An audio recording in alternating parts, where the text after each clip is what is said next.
This is a graveyard of semiconductor giants. And right now, on opposite sides of the Yellow Sea, two new empires are rising from the ground. One belongs to SK Hynix, the company building the world's most advanced AI memory. The other belongs to CXMT, a Chinese company that, until recently, almost nobody heard of. Today, it's building memory factories faster than anyone else on the planet. I've spent more than a decade designing microchips, and when I first looked into that race, I thought every company is chasing the same future. But they were not. One may become the next semiconductor empire, the other may join the graveyard. Subscribe to the channel and let's find out. It is quite remarkable. The semiconductor industry is full of success stories, yet the DRAM industry is full of bankrupt companies. Unlike CPU or GPU, memory is largely a commodity, so customers don't care who manufactures it. What matters is cost. As a result, the industry has become trapped in a cycle of expansion and collapse. Demand rises, companies race to build new factories, and then capacity floods the market, and prices crash. Companies go bankrupt, and the game repeats again. Just like Japan, who once dominated the memory industry with Toshiba, NSC, Hitachi, and Fujitsu. Today, most of them are gone. Europe had its own memory dream, too. A company called Qimonda, a spin-off from Infineon. The technology was excellent, but the timing wasn't. One brutal downturn was enough, and Qimonda was bankrupt. The company disappeared, but the technology didn't. Years later, it resurfaced in an unexpected place in China. There, CXMT acquired thousands of Qimonda patents. Among them was one of the most important inventions in modern DRAM, the buried wordline architecture. And that is a crucial part of the story. In older DRAM designs, the transistor sat on the surface of the silicon. The word line, a tiny wire running across the surface, controlled the transistor by turning it on and off. In other words, the transistor acted as the gatekeeper for the memory cell. If this capacitor is charged to 1 volt, it's a binary 1, and if there is no charge, it's a binary 0. Here, the depth of silicon is used to store more charge while taking very few area. And for decades, memory became cheaper as engineers simply made everything smaller. Then that strategy began to fail. But eventually there simply wasn't any room left to keep shrinking it, so something had to move. So engineers moved wordline underground below the surface of the silicon, and suddenly more space became available above it. Essentially, instead of building outward, they started building downward, and this allowed memory scaling to continue. But it came at a price. Every new generation demanded larger factories, more expensive tools, and billions of dollars in investment. At the same time, memory prices continued to rise and fall in violent cycles. One company after another disappeared, and after decades, the DRAM industry consolidated to just 3 key players: Samsung, SK Hynix, and Micron. The industry became so traumatized by these boom and bust cycles that survivors learned just one rule: don't build too much. For decades, nobody dared to break it, and then they all did. AI arrived, and almost overnight, the greatest industry fear changed from not producing too much memory to suddenly producing way too little. As billions of dollars poured into new data centers, demand exploded, and one component suddenly became more important than almost any other: memory. Just have a look at this. A modern smartphone contains about 12 gigabytes of memory. A high-end PC might have 32. Now, in 2021, NVIDIA's Ampere GPU carried 40 gigabytes of high-bandwidth memory. Then Hopper contained 80 gigabytes. Blackwell increased that to 192.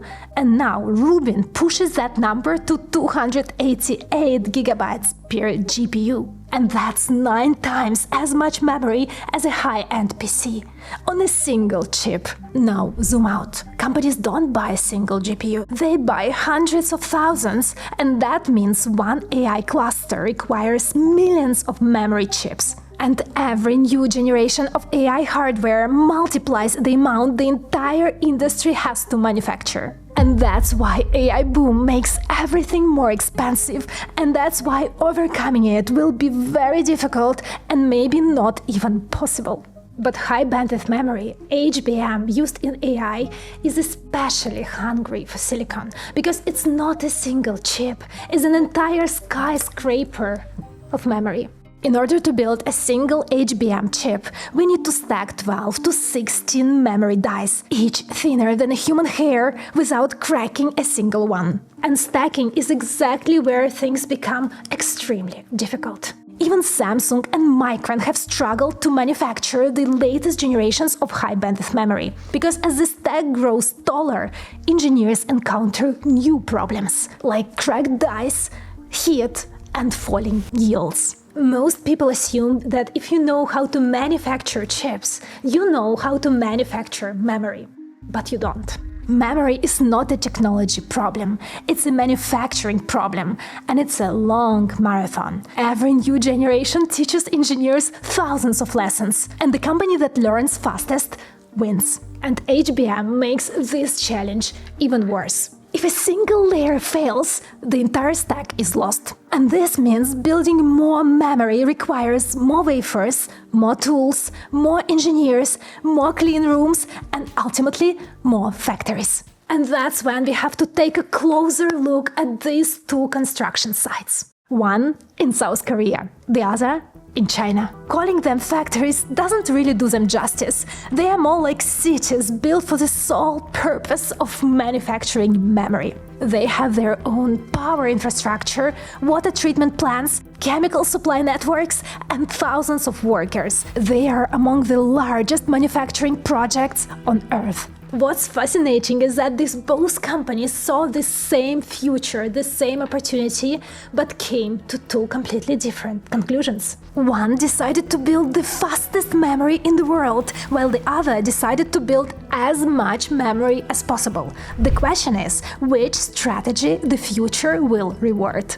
SK Hynix had won the first phase in the AI race, but now it had to face an entirely different challenge. Manufacturing enough memory to satisfy the richest customers in the world, and that meant building more factories. This is M15X. Calling it a factory doesn't really capture the scale. It's closer to an entire city devoted to a single purpose: manufacturing HBM. Under one roof, SK Hynix is constructing 3 enormous fabrication facilities. The clean room alone covers nearly 100,000 square meters. And the air inside is so pure that even a single dust particle is a problem. Most people assume that the most expensive machines inside the semiconductor factory are the EUV systems used to print circuits. In an HBM factory, packaging equipment rivals it. HBM depends on 3 critical technologies: TSVs, wafer thinning, and bonding. Among them, the most expensive and complex machines are TC bonders. They stack one die on top of another with heat and pressure so precise they can fuse 16 layers of silicon without cracking a single one. It costs up to $200 million per tool, and a single high-bandwidth memory factory needs 100 of them. Are you still wondering why memory gets so expensive? And this brings us to the fundamental difference between logic and memory factories. In logic, engineers obsess over transistor complexity. In memory, they obsess over manufacturing precision. And the mode here isn't the design, it's the process. That's why building the factory is only the beginning. You still have to polish the recipe and push yields as high as possible. And to make the economics work, you need enormous production volume. Because in memory, you don't make fortunes on individual chips. You make pennies, again and again, billions of times. Well, M15X is only a tiny piece of a much larger plan. In Yongin, the company is constructing 4 additional fabrication plants. In Chongju, it's expanding its HBM packaging capacity, and in Indiana, it's investing nearly $4 billion in an advanced packaging facility. Together, these projects represent one of the largest manufacturing expansions in the history of the semiconductors. SK Hynix looked at the future and decided that it belongs to HBM. But what happens if you make an opposite bet? We will deep dive into CXMT factory in a moment. Between running a startup, filming videos, and talking to customers, an enormous amount of information passes through my head every single day. Ideas, features, action items, meeting notes. And eventually it becomes impossible to keep track of all of that. And taking notes isn't really the hard part anymore. The hard part is maintaining them. So I've been using something called Second Brain Note by Genspark. The system has two parts. The first part is the hardware. It's basically a very thin recording device that's about the thickness of a credit card, so I usually keep it attached to my phone, or you can keep it in a wallet. It weighs almost nothing, so after carrying it for 2 days, I forgot it was even there. It has international security certifications and a light that flashes while recording and supports 112 languages. One charge lasts 35 hours, so I can basically charge it once a week and never think about it. It's designed to capture the conversations, ideas, and little details that normally slip by the end of the day. But the most interesting part is the software behind it. You connect Second Brain to tools you already use, such as Gmail, Calendar, Slack, Notion, Google Drive, GitHub, and others. And instead of having information scattered across 10 different applications, you create a single memory layer across everything you do. Then I can ask questions like, what did we discuss with this person at our last call? And it searches across meetings, emails, documents, and notes to find the answer. And it doesn't just retrieve the information, it can act on it. It can handle the administrative work that consumes so much of my time, like drafting emails, following up after meetings, or drafting context scattered across dozens of tools. Most AI systems are good at answering questions, but this one creates a second brain that remembers. And in the age of AI, I think that's incredibly valuable, because the biggest advantage you have is your unique knowledge, your experience, and the connections you make between the ideas. If you would like to try it yourself, Genspark has a device now available at 10% off, only $179 instead of usual $199. Check it out now through the link below. What makes this so interesting? Across the Yellow Sea, CXMT looked at exactly the same opportunity and chose a completely different strategy. Instead of building the fastest and the most advanced memory in the world, they decided to build as much memory as possible. And that's because the AI boom wasn't creating just one shortage, but two. HBM and conventional DRAM share much of the same manufacturing infrastructure, the same fabs, many of the same process steps, the same engineers, and crucially, much of the same wafer capacity, which means every wafer committed to HBM is a wafer that cannot be used for DRAM for consumer products. And CXMT saw an opportunity. Instead of concentrating its resources on the world's fastest and most complex memory to build, the Chinese company made a very different bet: scale. At first, that seems completely irrational. After all, HBM is where all the profits are.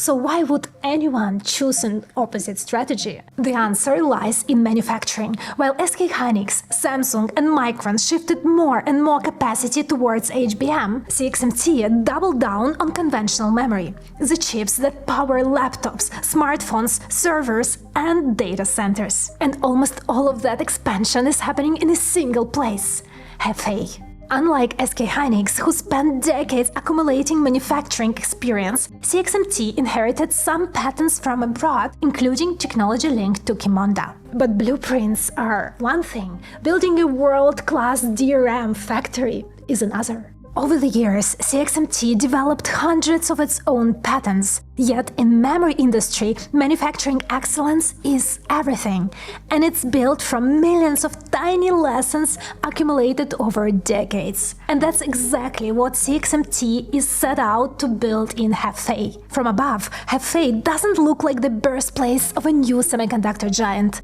But that's exactly what it became. It began with a single facility known simply as Fab 1, originally designed to manufacture DDR4 memory. It now produces roughly 100,000 wafers every month. Then another factory appeared, then more and more new clean rooms were built. Piece by piece, an entire memory manufacturing ecosystem emerged here.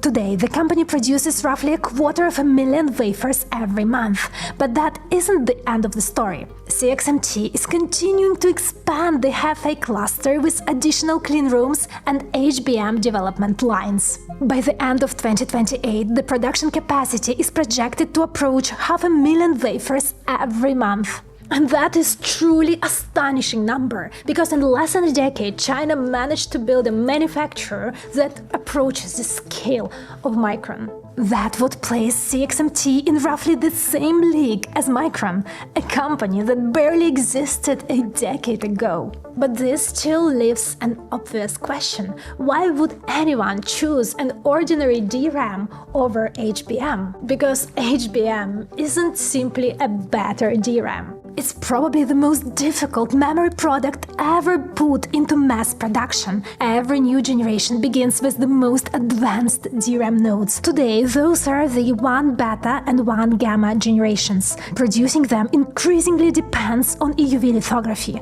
SK Hynix, Samsung and Micron all use EUV to manufacture their most advanced DRAM products. CXMT cannot. At least not yet. China has no access to EUV machines, and export controls increasingly restrict access to many of the tools required to manufacture HBM. And one consequence of these restrictions is that CXMT has been forced to pursue a different path. Also, it has not abandoned HBM entirely. Quite the opposite. But CXMT also understands something which SK Hynix learned a decade ago, that memory excellence cannot be inherited.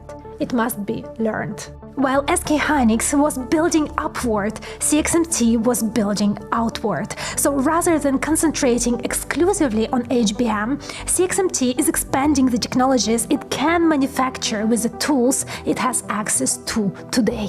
And that means mature DRAM process built largely around DUV lithography rather than the latest generations of EUV systems, like DDR5 and LPDDR5, produced in enormous volumes. Because scale creates experience. Experience improves yields, yields lower costs. And those lessons eventually become the foundation upon which future generations of HBM can be built. If we think about cultural differences, SK Hynix and CXMT are building not just two different factories, but they're also building it according to two completely different philosophies. SK Hynix embodies decades of perfection and patience, while CXMT represents speed, ambition, and the determination to build an entire industry in a remarkably short period of time. Now you understand why the AI race is no longer about algorithms and GPUs. It's becoming a race to build memory factories. And the market believes that story. Recently, both companies turned to the capital markets. SK Hynix raised billions of dollars to expand its HBM empire, while CXMT raised about $8 billion in what became the largest semiconductor IPO in Asian history. So, whose bet is smarter? At that point, I don't believe that this is the right question. I don't expect CXMT to become the world's leading HBM manufacturer anytime soon, but I also don't think that's the company's goal. CXMT isn't trying to beat SK Hynix at its own game. It's trying to build something much bigger and even more fundamental for China's domestic industry. Just think about it. China's AI industry has continued advancing despite lack of compute. And just imagine what happens once those constraints begin to disappear. And given the amount of capital, talent, and effort being put into that development, this moment can come sooner than many people expect. And if that happens, the entire semiconductor landscape could change. For a long time, the market has been dominated by 3 companies. Suddenly, there could be 4. And then millions of additional wafers could flood the market, which is wonderful for consumers, but in this industry, excessive supply has a habit of destroying fortunes. So everyone expected Chinese memory to be cheaper. Instead, the opposite just happened. CXMT's DDR5 is now more expensive than Samsung's. And as we are at 500,000 mark, I just want to thank you for watching the channel and for your amazing support. And as a gesture of appreciation, I want to give away some of these beautiful, beautiful wafers. If you would like to get one, share this video with 2 of your friends and leave a comment below why do you watch the channel and what videos you would like to see next. Love you guys, and I will see you in the next one. Ciao!